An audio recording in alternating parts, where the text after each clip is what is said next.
Welcome back sa aking channel. Asawa ng comedian actress na si Rufa May Quinto na si Trevor Magallanes pumanaw na. Ilang celebrity nakiramay kay Rufa May.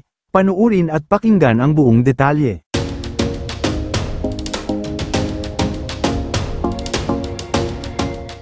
Marami nga ang nagulat nang mapabalitang pumanaw na ang asawa ng aktres na si Rufa May Quinto na si Trevor Magallanes.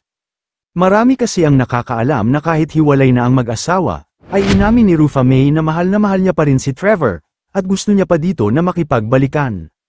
Kaya naman sobrang sakit para sa komedyante ang pagpanaw ng kanyang ex-husband dahil hanggang ngayon ay mahal niya pa rin ito kahit hiwalay na sila.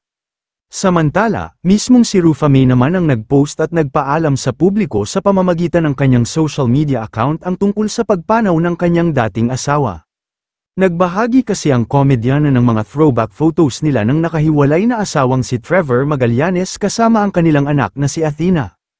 Walang caption na inilagay ang aktres sa kanyang IG post pero sa comment section ay sunod-sunod nga ang natanggap niyang mensahe ng pakikiramay.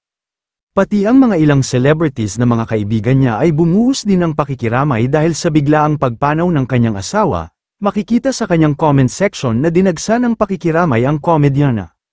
Hindi naman dinitalye ni Rufa kung ano ang sanhi ng pagkamatay ng kanyang dating asawa, pero may ilang nagkokomento na baka may sakit ang kanyang asawa na hindi alam ng publiko.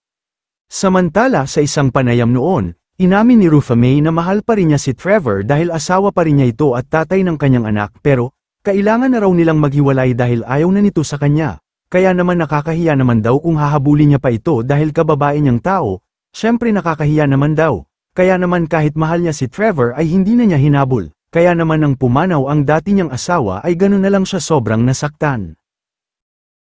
Kayo mga ka-showbiz, anong masasabi niyo sa ating showbiz topic ngayon? Kung may opinion kayo ay magkomento lang kayo sa aking comment section. At syempre kung bago pa lang kayo sa aking channel ay mag-subscribe na kayo para lagi kayong updated sa mga showbiz trends na ina-upload ko. Maraming salamat po.